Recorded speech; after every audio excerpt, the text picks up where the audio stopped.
Everyone. तो आज मैं लेकर आई हूँ एक बहुत ही इंटरेस्टिंग और बेनिफिशियल टॉपिक। आप सब भी ये बात सोचो कि जब आपकी पौधों को, फसल को कोई बीमारी नहीं लगेगी, उसकी ग्रोथ कंटिन्यूसली अच्छी चलती रहेगी, तो आपको खेती करने में कितनी ज़्यादा आसानी हो जाएगी और खर्चा भी आपका बिल्कुल ज़ीरो हो जाएगा। तो ये बात समझने के लिए आपको समझना पड़ेगा मिट्टी का विज्ञान।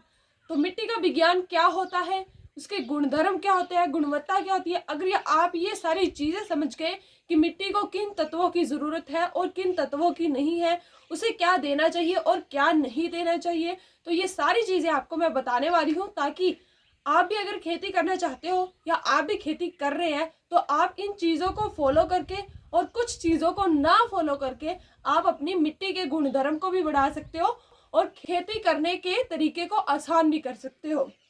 मतलब फसल लगाने के लिए सबसे ज़्यादा ज़रूरी क्या होता है?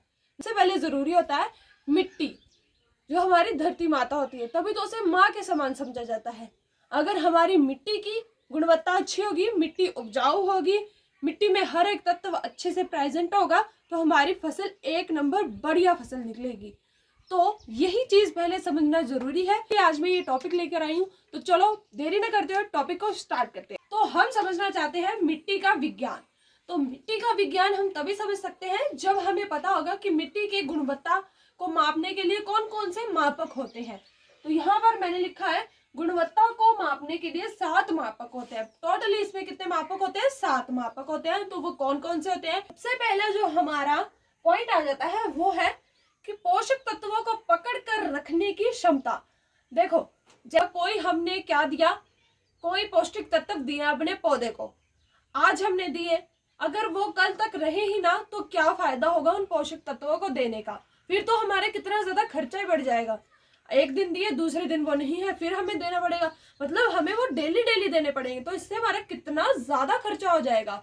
तो सबसे पहला मापक हमारा यही आ जाता है कि पोषक तत्वों को पकड़ने की क्षमता जिस मिट्टी में ज्यादा होगी वही क्या होगी? गुणवत्ता वाली मिट्टी होगी। दूसरा पॉइंट हमारा आ जाता है कि पीएच जो होता है उससे क्या होना चाहिए? पौधों को पौष्टिक तत्व पहुंचाने की उसमें भी क्षमता होनी चाहिए। अगर उसके पास भी अच्छी क्षमता होगी पौष्टिक तत्वों को पहुंचाने की, तो वो भी एक गुणवत्ता का हमारा एक पॉइंट आ जाता है। तीसरा पॉइंट आ गया है कि अगर हम एक दिन पानी देंगे, अगर वो दूसरे दिन तक वो पानी उस मिट्टी में रहेगा ही नहीं, मतलब वो मिट्टी फिर से सूखी पड़ जाएगी, तो हमारा पानी का खर्च भी कितना ज्यादा हो जाएगा। तो एक अच्छी मिट्टी का गुणधर्म ये भी होता है कि उसमें कौन सी क्षमता होती है? पानी को रोकने की भी क्षमता होती है कि लॉन्ग टाइम तक वो पानी को सोख कर रख सकती है और अच्छी पैदावार दे सकती है। क्योंकि आपको पता ही है मिट्टी में हवा, पानी, ये सारी चीजें बहुत ज्यादा जरूरी होती है। पानी की तो बात होगी, तो हवा का संचार भी काफी ज्यादा जरूरी होता है, क्योंकि हवा नहीं मिलेगी तो उसे चाहिए वो चीजें नहीं मिलेंगी। तो हवा होती है वो भी एक गुणवत्ता का, अच्छी मिट्टी की गुणवत्ता का एक गुणधर्म होता है। तो हवा का संचार भी काफी ज्यादा जरूरी होता है हमारी मिट्टी के लिए। तो यहाँ पर ये बहुत ही इंपॉर्टेंट जो पॉइंट है, ये भी हमारी मिट्टी को बहुत ज्यादा जरूरी बनाता है, मिट्टी के लिए बहुत ज्यादा जरूरी होता है, जिसे हम कहते हैं कार्बनिक तत्व। कार्बनिक तत्व भी हमारी मिट्टी के गुणधर्म को दर्शाता है। जब हमारी मिट्टी में अच्छे कार्बनिक तत्व पाए जाएंगे, अगर होंगे, तो ही वो मिट्टी अच्छी होगी, वो भी उसकी एक गुणवत्ता का एक प्रमाण देता है। तो 6 पॉइंट हमारा आ जाता है जीवाणु। तो जैसा हम जीवामृत देते हैं तो उसमें क्या होता है, जब हम जीवामृत देते हैं तो जीवाणुओं की मात्रा काफी ज्यादा तैयार हो जाती है, और वो जीवाणु जब अपना कार्य करते हैं, जब उस जीवामृत को खाते हैं, घन जीवामृत को खाते हैं, तो वो एक्टिविटी करते हैं, जिससे क्या होता है? मिट्टी की उपजाऊ क्षमता काफी ज्यादा बढ़ जाती है। तो ये जो जीवाणु है ये भी मिट्टी के लिए काफी ज्यादा जरूरी होता है, ये भी मिट्टी के गुणधर्मों को दर्शाते हैं। तो 7 पॉइंट और लास्ट पॉइंट हमारा आ जाता है कि खनिजों की मात्रा। खनिजों की मात्रा भी होना मिट्टी में काफी ज्यादा जरूरी है। अगर खनिज होंगे तभी वो मिट्टी भी अच्छी बन पाएगी, और ये भी मिट्टी को, अच्छी मिट्टी को, मतलब मिट्टी की गुणवत्ता को मापने का एक साधन होता है, साइन होता है। तो मिट्टी में खनिजों का होना भी बहुत जरूरी होता है। तो ये थे हमारे 7 पॉइंट जो कि क्या करते हैं? मिट्टी के गुणधर्मों को मापते हैं। अगर ये सातों चीजें आपकी मिट्टी में है तो आपकी मिट्टी काफी ज्यादा उपजाऊ है और आपको बहुत ही इजीली आप क्या कर सकते हो, बहुत ही इजीली तरीके से खेती कर सकते हो। आपको उसमें काफ़ी ज़्यादा मेहनत करने की ज़रूरत नहीं पड़ती है और आपका खर्च भी बहुत कम आता है और पैदावार भी काफ़ी अच्छी होती है। तो बात होगी 7 मापक की कि कौन कौन से हमारे गुणवत्ता के जो मापक है वो कौन कौन से होते हैं। तो अब आगे बढ़ते हैं। आपको एक बात बता दूं कि कई सारे ऐसे देश हैं जहां पर क्या किया उन्होंने, कार्बनिक तत्व को बढ़ाकर रेगिस्तानों को भी अच्छे हरियाली भरे खेतों में कन्वर्ट कर दिया है, जैसे कि चीन, सऊदी अरेबिया और इजराइल। तो कार्बनिक तत्व ऐसा क्या काम करता है जो कि रेगिस्तान को भी हरियाली भरे खेतों में कन्वर्ट कर सकता है। तो ये सारी चीजें आज हम बहुत ही ध्यान पूर्वक से समझेंगे ताकि एक एक पॉइंट हमारा क्लियर हो जाए और हम भी अच्छी पैदावार पा सके, वो भी थोड़ी सी मेहनत के साथ।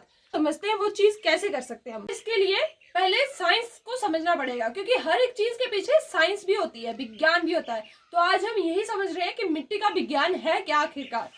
तो आपको पहले ये चीज समझनी पड़ेगी कि प्लस साइन जो होता है वो होता है कटायन। जब सेम साइन जैसे प्लस प्लस को अगर हम जोड़ेंगे तो वो क्या करते हैं, रिपेल करते हैं एक दूसरे को, मतलब दूर दूर जाते हैं। जब हम सेम साइन को पास पास लाएंगे तो वो क्या करेंगे, दूर दूर जाएंगे। तो इसके साथ भी वही घटना घटती है। जब नेगेटिव नेगेटिव पास आता है तो क्या होता है, माइनस माइनस पास आते हैं तो वो क्या दूर जाते हैं। अब इसका हमारी मिट्टी से क्या लेन देन है तो बताती हूँ, रुक जाओ। मिट्टी होती है वो क्या होती है, नेगेटिव साइन होता है, मतलब वो अनायन होती है। और जो पौधे की जड़ होती है वो भी क्या होती है, अनायन होती है। तो जैसा कि मैंने आपको कहा, नेगेटिव नेगेटिव चीजें एक दूसरे से दूर जाती है। तो नेगेटिव नेगेटिव चीजें दूर जाती हैं तो ये किसे अट्रैक्ट करेगा फिर, मतलब ये किसे अपनी तरफ आकर्षित करेगा। तो ये करेगा पौष्टिक तत्वों को आकर्षित जो कि हम देते हैं, कैल्शियम 2+, मैग्नीशियम 2+ और पोटेशियम प्लस। अब आप देख सकते हो कि यहाँ पर है पॉजिटिव साइड, मतलब यहाँ पर प्लस का निशान है। तो ये एक दूसरे से विपरीत निशान है। तो ये क्या करेंगे, एक दूसरे को अट्रैक्ट करेंगे, मतलब पास पास आएंगे। तो जड़ जब इन तीनों चीजों को ले लेती है तभी वो क्या बनती है, तभी वो जाकर एक पौधा पौष्टिक बनता है, स्वस्थ बनता है और अच्छी पैदावार देता है। जब वो इन चीजों को अट्रैक्ट करेगा, इन पौष्टिक तत्वों को अट्रैक्ट करेगा। ये होगी मिट्टी और जड़ की बात। अब देखो हमारे पौधे को क्या चाहिए, पौष्टिक तत्व चाहिए। ये मान लो हमारा पौधा है और ये हमारे पौधे की जड़ें हैं। यहाँ पर उसके पास है कैल्शियम 2+, मैग्नीशियम 2+ और पोटेशियम। तो ये क्या करेगा, अब इसे पौष्टिक तत्व चाहिए तो ये क्या करेगा, यहाँ से क्या देगा, H+ देगा, इसे H+ देगा और इनसे क्या ले लेगा, कैल्शियम 2+ ले लेगा, या जो भी इसे चाहिए होगा वो सारी चीजें यहाँ से ले लेगा। मैग्नीशियम 2+ भी ले सकता है। तो यहाँ पर एक बात ध्यान में रखने वाली है कि जितना ये देगा, मतलब मान लो कि इसने अगर एक आयन दिया ना तो एक ही ये ऊपर देगा, मतलब जैसे H+ दे रहा है ना तो कैल्शियम पॉजिटिव ही देगा, ऊपर कैल्शियम प्लस ही देगा ये पौधे को। जैसे अभी इसने कैल्शियम 2+ लेना है तो यहाँ पर क्या होगा, H2+ इसे देने पड़ेंगे तभी ये कैल्शियम 2+ ले सकता है। मतलब सेम चार्ज का ही आदान प्रदान हो सकता है। यहाँ पर सेम चार्ज ही का लेन देन कर सकते हैं। अगर सिंगल चार्ज देगा तो सिंगल ही ये लेगा, डबल देगा तो डबल ही लेगा। तो इस प्रक्रिया को क्या कहते हैं, CEC, आयन एक्सचेंज कैपेसिटी।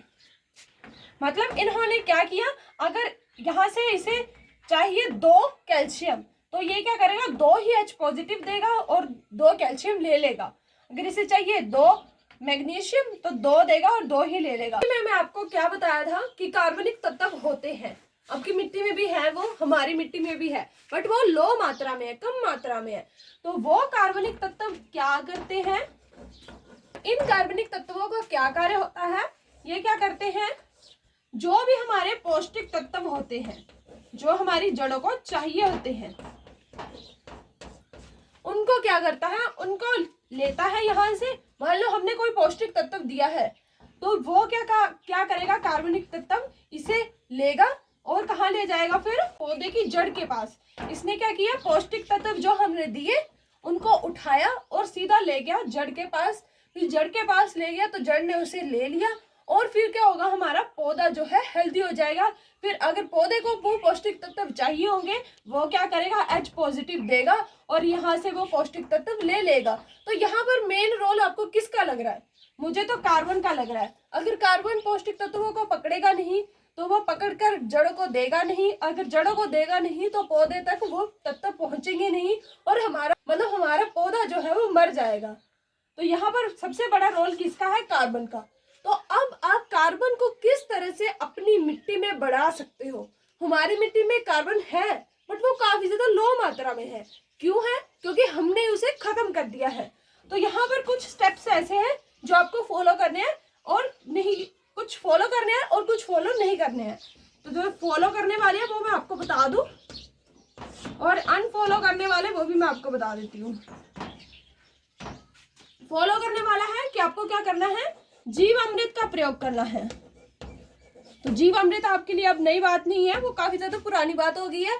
तो वो आप देख सकते हो किस तरह से बनाना है, उसका प्रयोग आपको जरूर करना है। अगर आपको ये सारी प्रक्रिया करवानी है अपने पौधे में, अपने पौधे को हेल्दी बनाना है बिना किसी खर्च के और अच्छी पैदावार पानी है, तो आपको ये जरूर करना पड़ेगा।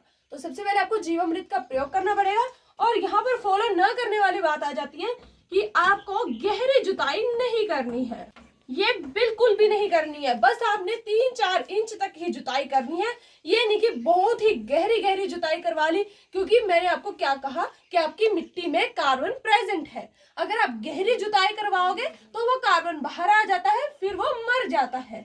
तो गहरी जुताई बिल्कुल नहीं करवानी।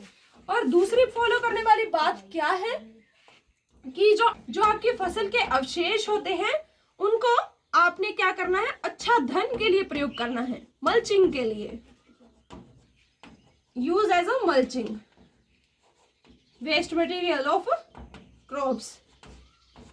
तो जो जैसे हमारी पराली, पंजाब साइड पराली को क्या करते हैं, जला देते हैं, क्योंकि उनके पास काफी ज्यादा मात्रा में होती है वो, क्योंकि वो काफी ज्यादा क्वांटिटी में खेती करते हैं, तो वो जला देते हैं। आपने भी वो बिल्कुल नहीं करना है, जलाना नहीं है। उसका प्रयोग अब आपने करना कहाँ है, उसको आप एज अ मल्चिंग, अच्छा धन के रूप में प्रयोग कर सकते हो। तो यहाँ पर आपको क्या नहीं करना, जलाना नहीं है। अनफॉलो क्या करना है, उन अवशेषों को खेतों में तो बिल्कुल भी नहीं जलाना और उनका प्रयोग कहाँ कर लेना, आपने मल्चिंग में कर लेना है। और तीसरा पॉइंट जो कि काफी ज्यादा महत्वपूर्ण है, जो कि हमें बचा सकता है, हमारी पौधे की इतनी ग्रोथ कर सकता है, हमारी मिट्टी को उपजाऊ बना सकता है, गुणवत्ता को ला सकता है, वो है प्राकृतिक रूप से खेती को करना है। केमिकल्स का तो बिल्कुल भी नहीं प्रयोग करना है इसको बढ़ाने के लिए, बिल्कुल भी नहीं।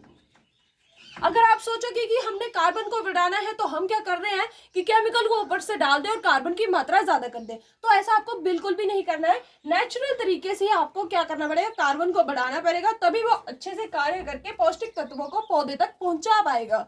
अगर आप ऐसा नहीं करते तो कार्बन आपका बढ़ने की जगह बहुत ज्यादा घट जाएगा और आपको हानि ही हानि होगी और फसल बर्बाद होगी, न पैदावार अच्छी होगी, नुकसान आपका होगा। अब आपको डिसाइड करना है कि किस तरफ जाना है, प्राकृतिक की तरफ या केमिकल की तरफ। आशा करती हूँ कि आपको अब ज्यादा नहीं तो थोड़ा बहुत मिट्टी का विज्ञान समझ आ गया होगा। अगर नहीं समझ आया होगा तो एक बार फिर से वीडियो को बार बार रिपीट करके देखें, वाकई में समझ आने वाली चीज है ये और समझना बहुत ज्यादा जरूरी है। अगर कम खर्चे में अच्छी पैदावार चाहिए तो इन चीजों को फॉलो करना और कुछ चीजों को अनफॉलो करना बहुत ज्यादा जरूरी है, क्योंकि हर टाइम हम सही हो, हम ही सही हो वो नहीं हो सकता। कुछ चीजें हमें पता होती है, कुछ चीजें हमें पता करनी पड़ती है। तो वो चीजें यही है कि कुछ को पता करो और कुछ जो पता है उनको मत करो, ठीक है। ज्यादा दिमाग भी होना बहुत ज्यादा हानिकारक होता है, खुद की मनमानी करना नहीं चाहिए। जो चीजें बनी है करने के लिए उनको करो और जो नहीं बनी है उनको तो बिल्कुल मत करो। अब आपको ये सारी चीजें मैं आशा करती हूँ कि धीरे धीरे समझ आ जाएंगी। फ्री ऑफ कॉस्ट होगी चीजें, क्योंकि आपने देखो यहाँ पर आपको कोई पैसा नहीं लग रहा। हमारा बहुत ही महत्वपूर्ण पॉइंट कि प्रकृति को अपनाना है और केमिकल को छोड़ना है, वो हमारे लिए नुकसानदायक है, फसल के लिए, मिट्टी के लिए, जानवरों के लिए, जो हमारी हवा है, हमारा पूरी सृष्टि ब्रह्मांड हमारा पूरा दुखी है केमिकल से। तो इसका प्रयोग प्लीज प्लीज ना करें। हर एक चीज का सोल्यूशन है, बिना केमिकल से भी खेती हो सकती है, रिजल्ट सब कुछ आपके पास है, फिर भी आप नहीं करोगे तो आप क्या करोगे? So please stop using chemical and follow these steps and improve your फसल। तो मजाक भी होना चाहिए। तो बस मैं आशा करती हूँ कि आपको ये सारी चीजें समझ आ गई होंगी। तो बाय बाय, मिलते हैं कल एक और बहुत ज्यादा इंटरेस्टिंग टॉपिक के साथ। ये टॉपिक आपको कैसा लगा? और भी मुझे ऐसे सारे टॉपिक बनाने चाहिए ताकि आपकी खेत की मिट्टी, आपकी फसल इंप्रूव हो सके बिना खर्चे के। तो मुझे जरूर बताएं। बाय बाय, मिलते हैं कल एक और नए ब्लॉग के साथ।